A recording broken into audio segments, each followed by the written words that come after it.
அஸ்ஸலாமு அலைக்கும். எல்லாத்துக்கும் வணக்கம். இங்கே பாருங்கள், நான் இன்றைக்கி குட்டி கத்திரிக்காய் வாங்கிட்டு வந்திருக்கேன்.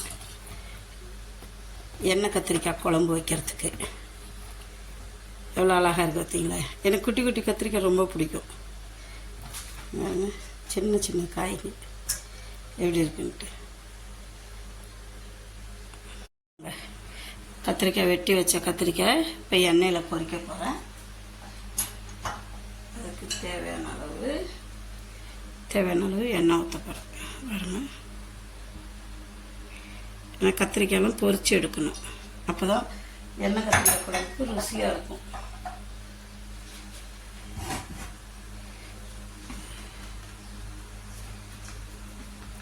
பாருங்க, குட்டி குட்டி கத்திரிக்காய் எப்படி இருக்குன்னு. இதில் எண்ணெய் கத்திரிக்காய் வச்சா அவ்வளோ சூப்பராக இருக்கும். வாங்க கத்திரிக்காய் பொரிப்போம்.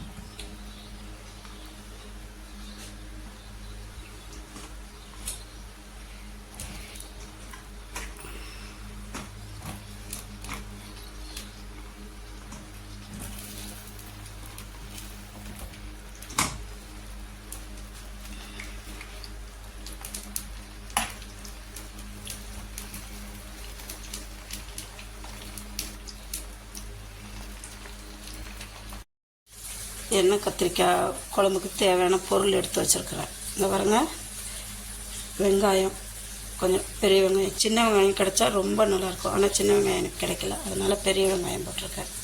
ஒரு 2 பெரிய வெங்காயம், 2 தக்காளி எடுத்துருக்கிறேன், கொஞ்சம் கொத்தமல்லி தழை எடுத்துருக்கிறேன், கொஞ்சம் பூண்டு உரித்து வச்சுருக்கேன். அதுக்கு தேவையான கரம் மசாலா என்னென்னா, இங்கே பாருங்க, மிளகாத்தூள், மல்லித்தூள், இது வெந்தயம், ஜீரகம், மிளகு இதெல்லாம் வறுத்து பொடி பண்ணி வச்சுருக்கிறேன். அப்புறம் மஞ்சள், தேவைக்கேற்ற உப்பு. தாளிக்கிறதுக்கு இதுதான். இந்த வரமிளகாவும் கருவேப்பிலை ஃப்ரெஷ் கிடைக்காது, அதனால் காஞ்ச கருவேப்பிலையும் வரமிளகாவும் போட்டு தாளிச்சிட்டு வெங்காயம், வெள்ளைப்பூண்டு கொஞ்சம் கண்ணாடி பதம் வரவும் தக்காளியை போடுவேன். தக்காளியை போட்டுட்டு நல்லா கனிஞ்சி வந்த பிற்பாடு தான் நம்ம இந்த பெருங்காயம், வெந்தயம், மிளகு, ஜீரகம்லாம் வறுத்து வச்சுருக்கிறத கடைசியாக தான் போடணும். அப்புறம் அதுக்கு தேவையான அளவு ஒரு சின்ன புளி. இங்கே பாருங்கள், கத்திரிக்காய் நல்லா ஃப்ரை ஆகிடுச்சு. இனி கத்திரிக்காயை மாற்றிட்டு இதில் தாளிச்சு விடணும். எண்ணெய் கத்திரிக்காய்க்கு இப்படி செஞ்சால் தான் எத்தனை நாள் வேணாலும் வைக்கலாம். இப்போ வெளியூருக்கு போகிறவங்கலாம் இப்படி எண்ணெய் கத்திரிக்காய்க்கு நல்லா கத்திரிக்காயை காய்கறிக்கு நல்லா பொரித்து எடுத்துட்டு அப்புறம் நீங்கள் செஞ்சு பாருங்களேன். 10 நாள் வேணாலும் கெட்டு போகாது. ஃப்ரிட்ஜை விட்டு வெளியிலே வச்சுருந்தாலே ஒன்றுமே ஆகாது. தயிர் சாதத்துக்கு, இட்லி, தோசை எல்லாத்துக்கூடையும் சாப்பிட்லாம். சூப்பராக இருக்கும். அப்படியே ஒரு வாட்டி செஞ்சு எடுத்து வச்சுட்டிங்கன்னா 1 வாரம் 10 நாள் ஒன்றுமே ஆகாது. நீங்கள் அந்த எண்ணெய் கத்திரிக்காய் அவ்வளோ ருசியாக இருக்கும். பொடி கத்திரிக்காய் கிடைத்தா பாருங்கள், இல்லைன்னா பெரிய கத்திரிக்காயும் செய்யலாம், அதனால் ஒன்றும் இல்லை. ஓஹோ, போயிடுச்சு.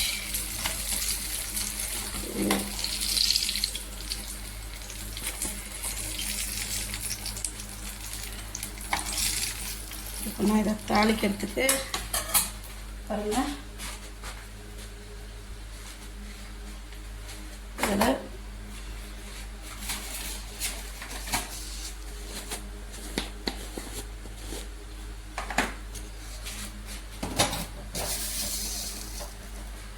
இதில் கருஞ்சீரகம், பாருங்க, இந்த சின்ன சின்னதாக கருப்பாக இருக்கிறது கருஞ்சீரகம், ஜீரகம், கடுகு போட்டாச்சு.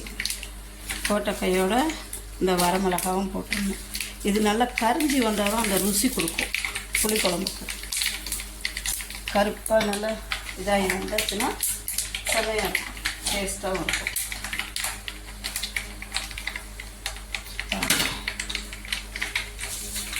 இப்போ கடுகு பொரிஞ்சிருச்சு. கடுகு பொரிஞ்சதோட இப்போ நான் வெங்காயத்தை போடுறேன்.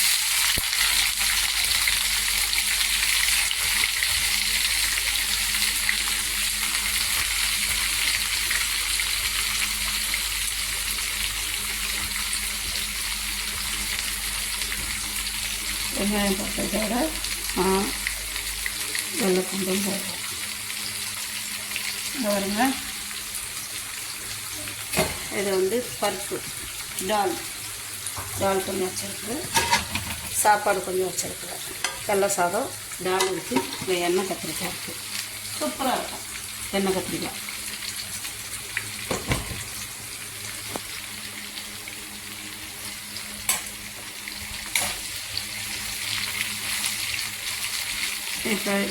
இப்போ என்ன பண்ணணும்னா இதில் கொஞ்சோண்டு உப்பு போடணும்.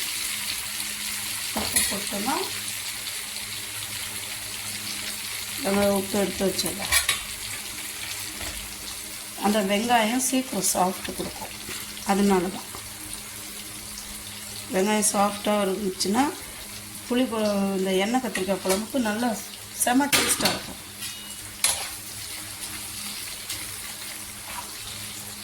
பருப்பு கறி இருக்குது, சாப்பாடு இருக்குது, எண்ணெய் கத்திரிக்காய்.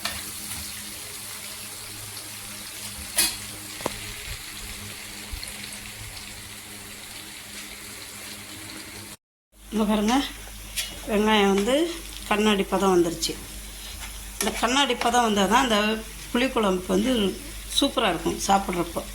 இந்த கத்திரிக்காய் இதெல்லாம் சாஃப்டாக இருக்கும். இப்போ என்ன பண்ணுறேன், நான் தக்காளி போடுறேன். இதில்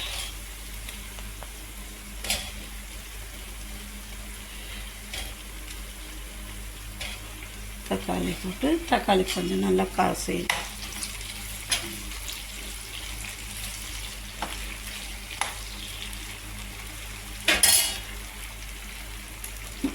இந்த மஞ்சத்தூள் இருந்துச்சுல அது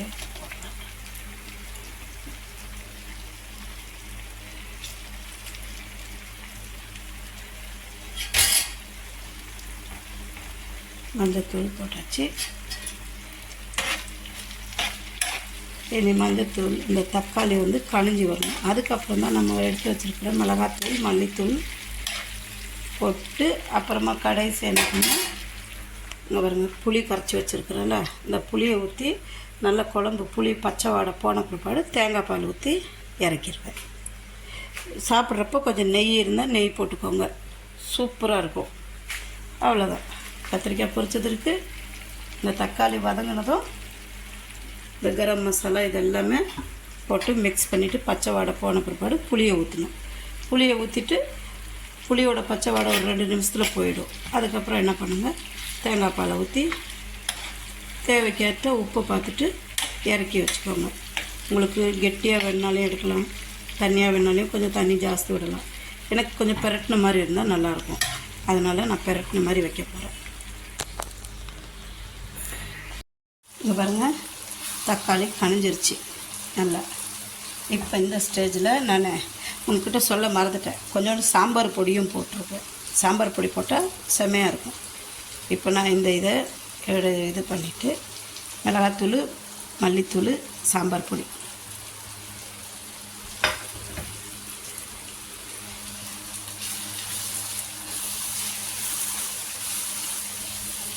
நல்லா கனிஞ்சி வந்துடுச்சு பார்த்தீங்களா. இப்போ பச்சை வடை. இப்போ இந்த ஸ்டேஜில் இங்கே பாருங்கள், புளி ஊற்ற போகிறேன். கருப்பு புளி கிடச்சா ரொம்ப நல்லாயிருக்கும். இது பழைய புளி.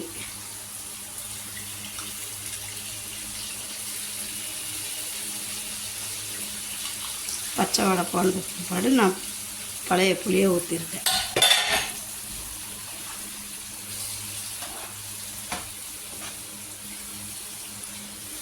இந்த மாதிரி எண்ணெய் கத்திரிக்காய் குழம்பு பழைய புளியில் வச்சிங்கன்னா சூப்பராக இருக்கும். சும்மா பழைய காலத்து ஆளுங்கள்லாம் கருப்பு புளி தான் விரும்புவாங்க. வேணுங்க. இனி இப்போ இது ஒரு 2 நிமிஷம் கொதிக்கட்டும். கொதித்து வந்த பிற்பாடு தான் நம்ம இந்த இந்த வெந்தயத்தூளெல்லாம் போடணும். பாருங்க, நல்லா கொதித்து வந்துருச்சா. இப்போது இதில் நான் ஆமாம் ஹாபா பத்தல் பர்றா இப்போ வெந்தயத்தூள் போட்டாச்சு. பாருங்க, நல்லா கொதிக்கட்டும். இனி கத்திரிக்காயை போட வேண்டியது தான் பாக்கி. ஒரு 2 நிமிஷம் கொதிக்கட்டும். கொதிச்சுட்டு கத்திரிக்காய் போட்டுட்டு அப்புறம்தான் வந்து தேங்காய் பால் விடணும்.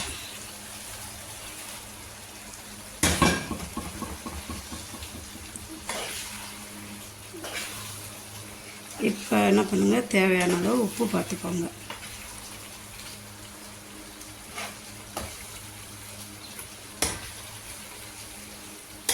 பார்த்தீங்களா? இனி எண்ணெய் ஒரு கொஞ்ச நேரம் அப்படியே கொதிக்கலாம். இப்போ தேங்காய்